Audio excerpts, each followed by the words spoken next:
అందరికీ నమస్కారం. ఈరోజు కథ మదిమీటిన మౌనరాగం పార్ట్ 8. రచించిన వారు వేమూరి శ్రీలత గారు. ఇక కథలోకి వెళ్ళిపోదాం. మరి బుజ్జిగాడికి సెలవిప్పిస్తే వీడి దారి వీడి చూసుకుంటాడు కదా. ఇంట్లో అందరూ మీ పెళ్ళి అయింది అంటే నమ్మేశారు. ఇక ప్రెగ్నెన్సీ గురించి ఎవరికి అభ్యంతరాలు లేవు. 8 నెలల తర్వాత మీ భర్త గురించి ఏం చెబుతారో అదే ఇప్పుడే చెప్పేయండి. పారిపోయాడనో ఫారెన్ వెళ్ళిపోయాడనో అన్నాడు. అతని వంక చూసింది. అతని చూపు ఇంకా మెరుస్తున్న సూర్యకిరణాల వైపే ఉంది. ఆమెని ఒక్కసారిగా దిగులు మృత్యుస్పర్శలా చల్లగా వణికించింది. అతన్ని చూస్తూనే ఉంది.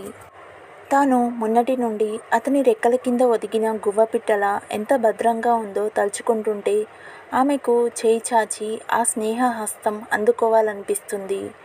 ఏ జన్మలోనో తప్పిపోయిన ప్రాణ స్నేహితుడు ఇప్పుడు దగ్గరైనట్లు అనిపిస్తుంది. భయంతో అప్రయత్నంగా అతని అరచేతిని పెనవేసిన ఆమె అరచేతిలోని చెమట ఆమె భయాన్ని అతనికి తెలియజేస్తుంది. బుజ్జి, నీకు ఇక్కడేదన్నా ఇబ్బందిగా ఉంటే నీ ఇష్టం, నేను కాదనను. రేపు తెల్లవారే వెళ్ళిపో, నాకు చెప్పనవసరం కూడా లేదు. కానీ నేను ఇప్పుడున్న పరిస్థితుల్లో ఈ ప్రాబ్లం ఒంటరిగా ఫేస్ చేయలేను. నాకు నీ సపోర్ట్ కావాలనిపిస్తుంది. నిన్నగాక మొన్న పరిచయమైన అమ్మాయి ఇలా అంటుంది అనుకోవద్దు. నీ కేరింగ్లో ఎలా ఉంటానో నాకు అర్థమైంది. డెలివరీ అయిన తర్వాత నేను అమెరికా వెళ్ళిపోతాను. ప్లీజ్, అప్పటి వరకు నువ్వు నా దగ్గరే ఉండాలని నా ఆశ. తల తిప్పి ఆమెని చూశాడు. కుదుళ్ళు గట్టిపడక గాలికి అల్లల్లాడుతున్న లేత మొక్కలా ఉందామె. వాకింగ్కి వెళ్దామా అని అడిగాడతను. మాట మార్చిన అతని వంక చూసి గాఢంగా నిట్టూర్చి ఆలోచనలన్నీ ఒక్క క్షణంలో నిలిపి, ఓకే, దగ్గరలోనే వాకింగ్ పార్క్ ఉంది. ఈ టైంలో చాలామంది వస్తారు. చాలా బాగుంటుంది, వెళ్దాం. ఫ్రెష్ అయి వస్తాను అని వాష్రూమ్కి నడిచింది మిథిల. విశాలమైన ఆవరణ దాటి రోడ్డు మీద ట్రాఫిక్ని దాటుకుంటూ పార్కులో అడుగుపెట్టారు. చుట్టూ పెద్ద ప్రహారీ గోడతో, గోడ చుట్టూతా ఉన్న పెద్ద పెద్ద చెట్లతో పార్కు మొత్తం రౌండ్గా, వాకింగ్ ట్రాక్ మధ్యలో పచ్చటి పచ్చిక, పిల్లలు ఆడుకునే రకరకాల ప్లే జోన్స్తో, చిన్న చిన్న హాట్స్తో చాలా గ్రాండ్గా ఉంది పార్క్. వాకింగ్ ట్రాక్ ఎక్కకుండా పచ్చికలో అడుగుపెట్టారు. కింద జాగ్రత్తగా అతికించి పద్ధతిగా పెంచుతున్న పచ్చిక స్ప్రింక్లర్స్తో తడిసి చల్లటి గాలిని పల్లె నుండి అప్పు తెచ్చుకున్నట్లు మెల్లమెల్లగా కాళ్ళకి గిలిగింతలు పెడుతుంది. మిథు, ఇటు చూడు అంటూ కేక వినపడింది. ఇద్దరూ తల తిప్పి చూశారు. రామభద్రం గారు కనిపించారు. తాతయ్య అంటూ ఆయన పక్కనే కూర్చొని బుజ్జి వంక చూస్తూ, బుజ్జి, తాతయ్యకు అంతా చెప్పేశాను. ఆయనకు మొత్తం తెలుసు అంది. జేబులో చేతులు పెట్టుకొని నీరెండలో చెక్కిన శిల్పంలా కనపడుతున్న అతనిని చూస్తూ లేచి నించొని, బాబు, మిథు నాకు అంతా చెప్పింది. అప్పుడే నీకు మిథుని రక్షించినందుకు కృతజ్ఞతలు చెప్పుకుందాం అనుకున్నాను. కానీ ఇంట్లో అందరూ ఉన్నారని ఆగిపోయాను. నేను చచ్చి నీ కడుపున పుట్టిన నీ రుణం తీరదు బాబు అన్నారు అతని భుజంపై చేయి వేస్తూ. అయ్యో, అదేంటండి, ఆ ప్లేస్లో బుజ్జిగాడు కాకుండా ఎవరున్నా కాపాడుతారు అన్నాడు. బుజ్జిగాడా అంటూ అయోమయంగా చూసి తర్వాత నవ్వేస్తూ, కాపాడుతారు కానీ ఇప్పటి వరకు కూడా అండగా ఉండరు కదా అన్నారాయన. ఉరిమే ప్రతిమేఘం కురవాలని లేదు. మెరిసే ప్రతిభావన మనసుది కాదు. మోగుతున్న పర్సనల్ ఫోన్ వంక ఆశ్చర్యంగా చూసింది మిథిల. ఈ మధ్య ఫ్రెండ్స్తో కూడా ఎవరితోనో టచ్లో ఉండడం లేదు. వాళ్ళు కూడా బిజీగా ఉన్నారేమో, ఎవరూ పెద్దగా చేయడం లేదు.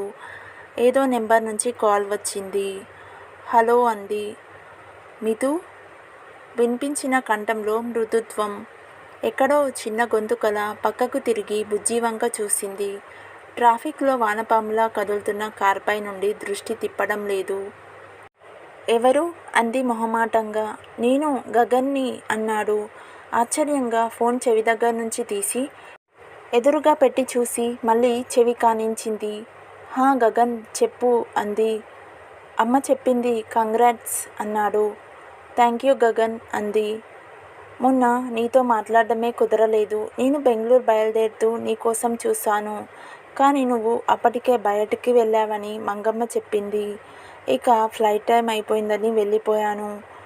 నిజంగా శ్వేత వాళ్ళకి అలా అవడం నేనే జీర్ణించుకోలేకుండా ఉన్నాను. నువ్వు ఎలా తట్టుకుంటావో అనుకున్నాను. వెల్డన్ బాగున్నావని అమ్మ చెప్పింది. మౌనంగా వింటుంది మిథిల. మితు, ఒక్క విషయం. అమ్మ వాళ్ళు ఏమైనా అన్నా బాధపడకు అన్నాడు గగన్. విచిత్రంగా వింటుంది మిథిల. ఇంతవరకు హాయ్ బాయ్ తప్పితే మాట్లాడని వాడు ఈరోజు ఇంతలా స్మూత్గా మాట్లాడుతున్నాడు అంటే ఆశ్చర్యంగా ఉంది. గగన్ ఎప్పుడు ఇలాగే మాట్లాడతాడా? చిన్నతనంలో ఉన్న రూడ్నెస్ లేదా? ఆశ్చర్యంగా ఆలోచిస్తుంది. ఓకే మితు, టేక్ కేర్ యార్. నీ హెల్త్ జాగ్రత్తగా చూసుకో. నీ హబ్బీతో అక్కడికి వచ్చినప్పుడు మాట్లాడతానులే. బాయ్ అని ఫోన్ పెట్టేస్తాడు. ట్రాన్స్లో ఉన్నదానిలా ఫోన్ పక్కన పడేసింది. మితు, మితు మేడం దిగండి అరుస్తున్న బుజ్జి వంక చూసి విండోలో నుంచి బయటికి చూసింది. ఏంటి బుజ్జి ఇంత దూరం తీసుకొచ్చావు? చుట్టూ చూస్తూ అంది. రోజు ఆ పార్కులో ఏం వాకింగ్ చేస్తాం మితు, అందుకే ఇక్కడికి అన్నాడు. ఈ కార్ ఇక్కడ పెట్టేసి ఇలా రోడ్డు పక్కన నడుచుకుంటూ వెళ్దాం. చిన్నప్పుడు మీ ఇంగ్లీష్ మీడియంలో కూడా అశోకుడు రోడ్డు పక్కన చెట్లు నాటించెను అని చెప్పేవారా అంటూ నవ్వి, ఈ చెట్లు చూస్తుంటే మీకేమనిపిస్తుంది అన్నాడు. తల ఎత్తి పరిశీలనగా వాటి వంక చూస్తూ, ఆత్మీయత కోసం కొమ్మలు చాపి పక్క చెట్టు కొమ్మలను కౌగిలించుకోవాలని ట్రై చేస్తున్నట్లు ఉన్నాయి. ఎందుకు అలా అడిగావు? మరి నీకెలా కనిపిస్తున్నాయి అంది. బుజ్జిగాడిక అంటూ వేలితో నుదిటిపై కొట్టుకుంటూ, ఎలా కనపడుతున్నాయో తెలుసా? బంతి భోజనాలకు కూర్చున్న బంధువుల్లా వరుసగా ఉన్నాయి అన్నాడు. పక్కన నవ్వేసింది మిథిల. ఊరి చివర వాకింగ్ బాగుంది బుజ్జి, రోజూ వద్దామా అంది. రోజు ఇక్కడికేనా? మీరంటే లోకల్, మరి బుజ్జిగాడు అంటూ తనకేదో అన్యాయం జరిగిపోతున్నట్లు నుదురు చిట్లించి, అందుకే ఈ జాబ్లో నుండి వెళ్ళిపోయేసరికి మీ ఖాతాలో వీడిని రోజుకో చోటికి తిరగనివ్వండి మేడం అన్నాడు. అతను అన్న విధానానికి నవ్వుతూ, అలాగే సార్ అంది మిథిల. చుక్కలన్నీ భూలోక నివాసం ఎలా ఉంటుందా అని సిటీలో స్థిరపడిపోయినట్లు సిటీ అంతా మిలమిలా మెరుస్తుంది. మితు, ఎవరో వచ్చినట్టు ఉన్నారు. ఎవరిదో కారుంది అన్నాడు బుజ్జి. ఇది మన ఆఫీస్కి సంబంధించిన కారు కాదు. ఇప్పుడు టైం 8 అవుతుంది. ఇప్పుడు ఎవరు వచ్చారు అంటూ సాలోచనగా అడుగు లోపల పెట్టింది మిథిల. మెయిన్ డోర్కి ఎదురుగా ఉన్న సోఫాలోనే ఎదురుగా కూర్చొని విజయ్తో మాట్లాడుతుంది డాక్టర్ ఫర్హానా. ఆవిడని చూడగానే మిథిల మొహం ఒక్కసారిగా పాలిపోయింది. మిథిలను చూడగానే విజయ్తో మాట్లాడుతున్న ఆవిడ, మిథిల నువ్వేంటి ఇక్కడ అంటూ ఆశ్చర్యంగా అడిగింది.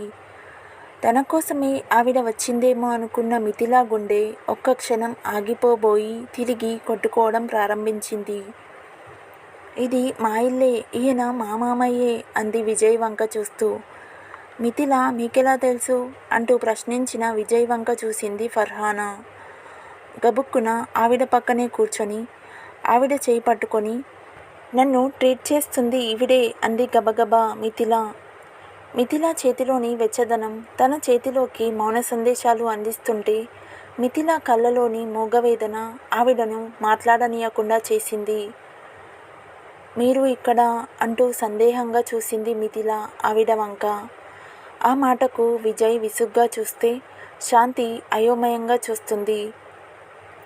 నేను విజయ్ కుమార్ గారితో మాట్లాడడానికి వచ్చాను అంటూనే మిథిల కళ్ళలోని టెన్షన్ గమనించి, గగన్, వీళ్ళ అబ్బాయి గగన్ ఈయన నెంబర్ ఇచ్చాడు అంది. ప్రశ్నార్థకంగా చూసింది మిథిల. సందేహంగా విజయ్ గారి వంక చూస్తూ, మా తమ్ముడు వాళ్ళు బెంగళూరులోనే ఉంటారు. వాళ్ళకి ఒక్కతే ఒక కూతురు రోషిని. తాను కూడా సాఫ్ట్వేర్ ఇంజనీరే.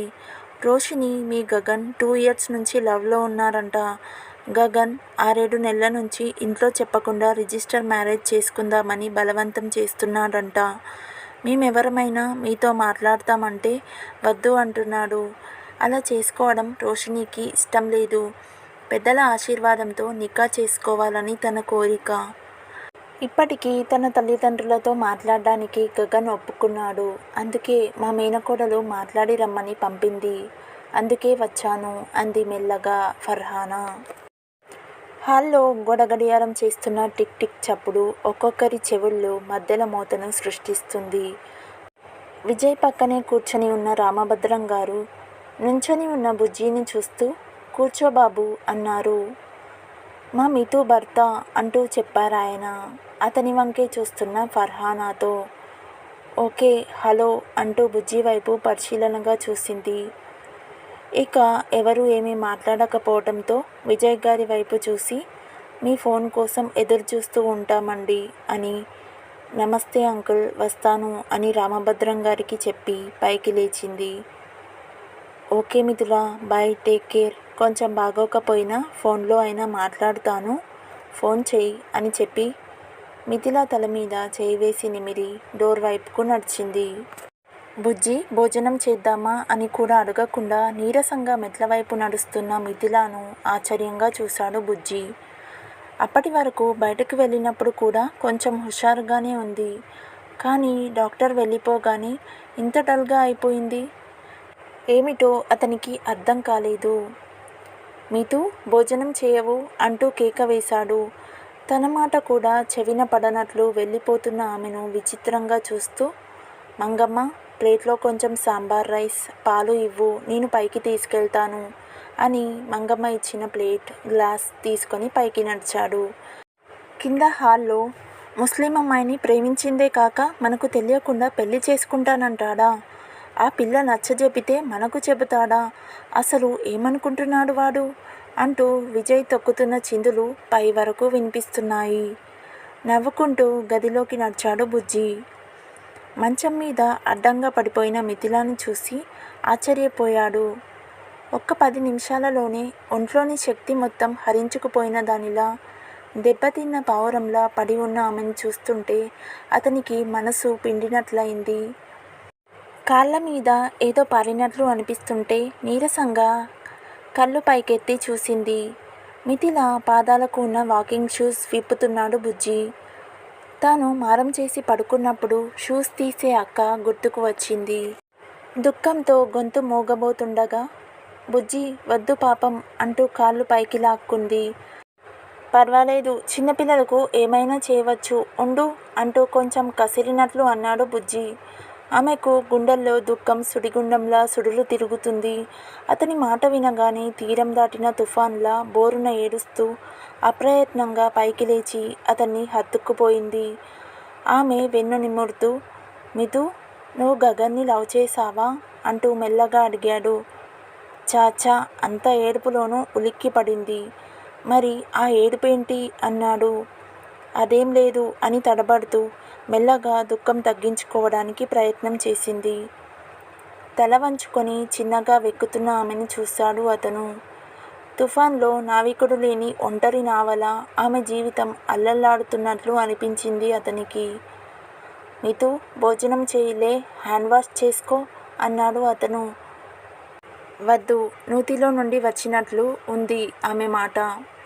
ముందు లేచి కూర్చోలే అంటూ భుజం పట్టుకొని లేపి వాలిపోతున్న ఆమెకు వెనుకవైపు కూర్చొని హృదయానికి ఆనించుకున్నాడు. తిను అంటూ ఎడం చేత్తో పొదివి పట్టుకొని కుడి చేత్తో స్పూన్తో తినిపించసాగాడు. అతనిని వారించే శక్తి కూడా లేనట్లు పెట్టింది పెట్టినట్లు తినేసింది మిథిల. ఆ లేత పెదాల ఎరుపు తన వేలికి ఎక్కడ అంటుతుందో అన్నట్లు సుతారంగా వేలితో తుడిచి నోటికి పాల గ్లాస్ అందించాడు. కళ్ళు మూసుకొని తాగేసింది ఆమె. ఎడం చేత్తో తనని పొదివి పట్టుకొని హృదయానికి ఆనించుకున్న అతన్ని వదలకుండా ఎడం చేత్తో అతని చేతిని బిగించి కుడి చేత్తో అతని కుడిచేయి పట్టుకొని అలాగే సోలిపోయినట్లు పడుకుండిపోయింది. విశాలమైన సముద్ర తీరం ఒడ్డున మెరుస్తున్న ఇసుక రకరకాల గవ్వలు అందమైన శంఖాలు వాటన్నిటితో మైమర్చిపోయి ఆడుకుంటుంది మిథిల. దూరంగా సముద్రంలో తుఫాను సుడులు తిరుగుతుంది. కెరటాలు తీరం మీదకి ఎగిరెగిరి పడుతున్నాయి. అలలు సునామీలా ముంచెత్తడానికి పరిగెత్తుకు వస్తున్నాయి. కళ్ళెత్తి చూసిన ఆమె విలయతాండవం చేస్తున్న సముద్రాన్ని చూసి, మమ్మీ మమ్మీ తుఫాను వచ్చేస్తుంది, భయం వేస్తుంది మమ్మీ, అక్క అక్క నాన్న అంటూ కేకలు వేయసాగింది. మిథిల పరిగెత్తమ్మా పారిపో అంటూ తల్లి తండ్రి శ్వేత అందరూ ఆమెను నెట్టసాగారు. విచిత్రంగా వాళ్ళ చేతులేవి ఆమెను తాకడం లేదు. గాలిలో తేలిపోతున్నాయి కానీ ఆమెను స్పర్శించడం లేదు. మమ్మీ నాన్న అక్క అంటూ వాళ్ళ కౌగిలిలో ఒదిగిపోవాలని ఆరాటపడుతుంది మిథిల. కానీ చేతులకు ఎవరూ తగలడం లేదు. కళ్ళకు కనిపిస్తున్న వాళ్ళ రూపులు ఆమె చేతికి దొరకడం లేదు. వాళ్ళు బయటకు తోసేస్తున్నా వాళ్లకు ఎదురెదురు వెళ్ళి పట్టుకోబోతుంది. హఠాత్తుగా వెనుక నుండి 2 బలమైన చేతులు ఆమెను దూరంగా లాగివేసి గుండెలకు హత్తుకున్నాయి. ఆమె కళ్ళెదురుగా సుడిగాలితో కలిసి వచ్చిన సునామీ ఒక్కొక్కరిగా అందర్నీ లోపలికి లాక్కుపోతుంది. అక్క అమ్మ నాన్న అంటూ తనని హత్తుకున్న ఆ గుండెల మీద చేతులతో గుద్దుతూ గించుకుంటూ వదిలించుకోవడానికి ప్రయత్నం చేస్తుంది మిథిల. ఆ చేతులు తనని వదలకుండా ఇంకా బలంగా హత్తుకుంటున్నాయి. వదులు వదులు అక్క కావాలి అక్క కావాలి అంటూ ఆమె రోదన అతని గుండెల్ని తడిపేస్తుంది. మిథు మిథు ఎక్కడో దిగాంతాల నుంచి పిలుపు. హిమాలయాలలో ఉన్నట్లు చల్లటి ఉపశమనం, మనసంతా చల్లబడిపోయినట్లు చల్లటి స్వాంతన. ఎవరు అంటూ కళ్ళు తెరవాలని ప్రయత్నిస్తుంది. కానీ కళ్ళు తెరవలేకపోతుంది. పోరాడి పోరాడి కళ్ళు తెరిచినట్లుగా మెల్లిగా కళ్ళు తెరిచింది. మిథు మిథు అంటూ చల్లటి నీటితో ఆమె కళ్ళు ముఖం మెత్తటి కర్చీఫ్తో తుడుస్తూ పిలుస్తున్నాడు బుజ్జి. కళ్ళు తెరిచిన ఆమెకు 10 క్షణాలు ఏమీ అర్థం కాలేదు. తాను అతని గుండెలపై వెల్లకిలా పడుకొని ఉంది. ఆమెను అలాగే మోస్తూ మంచం హెడ్ రెస్ట్కు ఆనుకొని కూర్చున్నాడు అతను. అతను అన్నం తినిపించడం గుర్తుకు వచ్చింది. ఏం జరిగింది? తాను అలాగే నిద్రపోయిందా? తెల్లవారిపోయిందా? అసలు ఎందుకు లేచాను నేను? ఆమెకు హఠాత్తుగా కలలో సముద్రం చేసిన భయంకరమైన అల్లకల్లోలం గుర్తుకు వచ్చింది. అక్క అంటూ ఒక్క ఉదుటున లేచి అతని చెయ్యి వదలబోయింది.